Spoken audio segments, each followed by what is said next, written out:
आखिरी 3 महीनों में ये गलतियाँ बिल्कुल मत करें।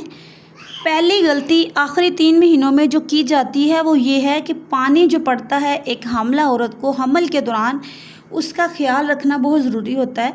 मतलब कि आपको इन्फेक्शन तो नहीं हो गया, इन्फेक्शन हो सकता है जिसको एक प्रेग्नेंट औरत नॉर्मल समझती रहती है कि बच्चा अपनी जगह बना रहा है, ये लास्ट में ऐसा होता ही है फ़लाँ-फ़लाँ।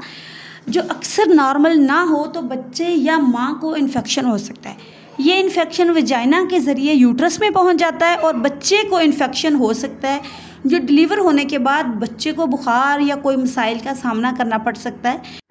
इस ज़रा सी बेहतियाती की वजह से आपके बच्चे को बहुत से मसाइल हो सकते हैं। आँखों का इन्फेक्शन हो सकता है, जो कि आपको पता ही नहीं होता कि हमें ये मसाइल कहाँ से और कैसे हुए हैं।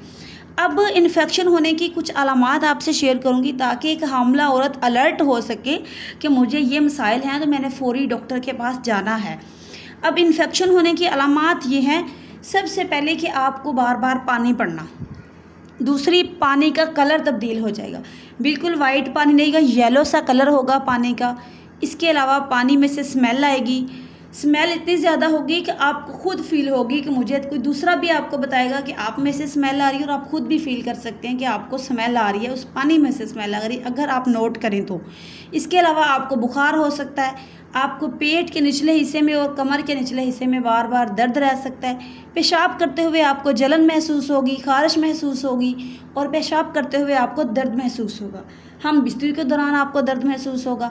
तो ये अलामात हैं इन्फेक्शन होने की, जो कि आपने ख्याल रखना है जिनके बारे में। अब दूसरी गलती जो आपने हमल के आखिरी 3 महीनों में नहीं करनी, वो ये है कि आप हमल के आखिरी 3 महीनों में बेड रेस्ट शुरू कर देते हैं, जो कि ज़रूरी नहीं होता। बेड रेस्ट से नुकसानात हो सकते हैं बच्चे के लिए भी और माँ के लिए भी, बजाय फ़ायदे के। कुछ माँओं को ज़रूरत होती है बेड रेस्ट की कि हमल के आखिरी 3 माह के अंदर वो कौन सी हैं जिनको ज़रूरत होती है, पहले मैं वो आपसे शेयर करूं। एक तो वो प्रेग्नेंट औरत जिसका वाटर बैग लीक हो गया है, बच्चे का पानी लीक होना शुरू हो गया, वो बेड रेस्ट कर सकती है, उसको बेड रेस्ट करना चाहिए। या फिर उसको वक्त से पहले दर्दें लग गई हैं और वो दर्दें मेडिसिन के ज़रिए रोकी गई हैं, तो ये भी बेड रेस्ट करने की अलामत है। बेड रेस्ट इसमें ज़रूरी होता है, डॉक्टर आपको ज़रूर बताएंगे।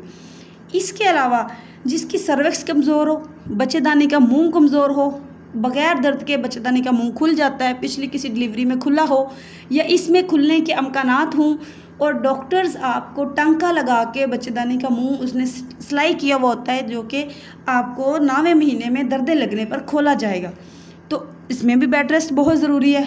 इसके अलावा अगर प्लेसेंटा यानी कि आंवल आपकी बच्चे के आगे की तरफ है, बच्चेदानी के मुंह के ऊपर पड़ी हुई है, तो आपको वज़न उठाने से ब्लीडिंग हो सकती है या ऑलरेडी ब्लीडिंग हो रही है, तो भी आपको बेड रेस्ट की ज़रूरत है।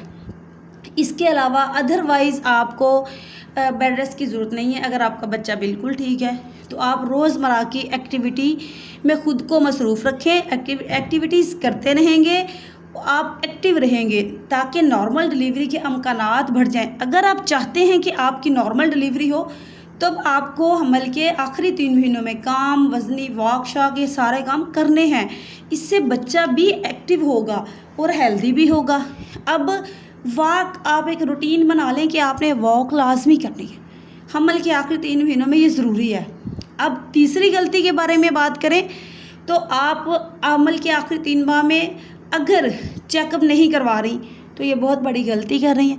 इसके अलावा अगर आप घर के अंदर अपना बीपी, शुगर चेक नहीं करवा रहे तो ये भी गलत बात है, क्योंकि ब्लड प्रेशर खुदा ना खास्ता अगर आपका हाई है तो ये बच्चे के लिए सेफ नहीं है। बीपी ज़्यादा होने की वजह से आपको या आपके बच्चे को बहुत से मसाइल का सामना हो सकता है। बच्चे का पानी कम हो जाएगा, वक्त से पहले दर्दें लग जाएंगी, बच्चे की धड़कन कम हो जाएगी, बच्चे की हरकत कम हो जाएगी, तो ये बीपी हाई होने की अलामतें हैं। बच्चे को जो आंवल है, प्लेसेंटा है, वो सिकुड़ेगा बीपी हाई होने की वजह से और बच्चे को सही से खुराक नहीं देगा, बच्चा कमज़ोर हो सकता है। पहले आपका बच्चा बिल्कुल ठीक था 5वें-6वें महीने में और एंड पे वो कमज़ोर पैदा हो गया, तो ये फिर यही वजह होती है कि हमारा बीपी हाई रहा है मुसलसल और हमने चेकअप ही नहीं करवाया। तो ये घर पे आप खुद चेकअप करवाएं, हर 2-3 दिन के बाद मॉनिटर करें कि आपका बीपी और शुगर कैसे है। इसके अलावा आप बच्चे की हरकत का ख़ास ख्याल रखेंगे। कि कम ना हो। अगर हो जाए तो आपने क्या करना है, इसका इलाज, आप अगर काम कर रहे हैं तो आप काम छोड़ के 1 घंटे के लिए लेट जाएं। 1 पौना घंटा आप लेटे 2 गिलास पानी के पीकर बाईं करवट पर। इसमें अगर आप 1 घंटे के अंदर आपको 2 बार बच्चे की हरकत महसूस हो रही है तो आपके बच्चे की हरकत बिल्कुल ठीक है। ये आप अपने बच्चे की हरकत के लिए घर में टेस्ट कर सकते हैं खुद के साथ। ये बहुत ज़रूरी है। पानी का इस्तेमाल ज़्यादा रखें, पानी मशरूबात कम रखें, मीठा एंड में बहुत ज़्यादा ना खाएं, मीठा कम रखें। तो वैसे भी बच्चे की हरकत एक दिन में 12 मरतबा होनी चाहिए। ये आप नोट कर सकते हैं चलते फिरते कि 8-10 बार या 12 बार कर लिया। इसके अलावा आप खाने में थोड़ी सी परहेज़ करें। अमल के आखिरी महीनों में चावल का इस्तेमाल कम कर दें, बाहर के खाने कम कर दें, फ़ास्ट फूड से परहेज़ करें, बाहर की चीज़ें तकरीबन छोड़ दें अमल के आखिरी 3 महीनों में। ज़्यादा मीठा भी ना खाएं, ये भी आपके लिए, आपकी सेहत के लिए अच्छा नहीं है। बच्चे की सेहत के लिए ज़्यादा मीठा नहीं अच्छा। अगर बच्चे का पानी ज़्यादा है तो फिर तो मीठा आपको बिल्कुल नहीं खाना चाहिए। इसीलिए चेकअप ज़रूरी है ना, कि पता चल सके कि आपको किन चीज़ों को छोड़ना है, पानी ज़्यादा है, पानी कम है, ये चीज़।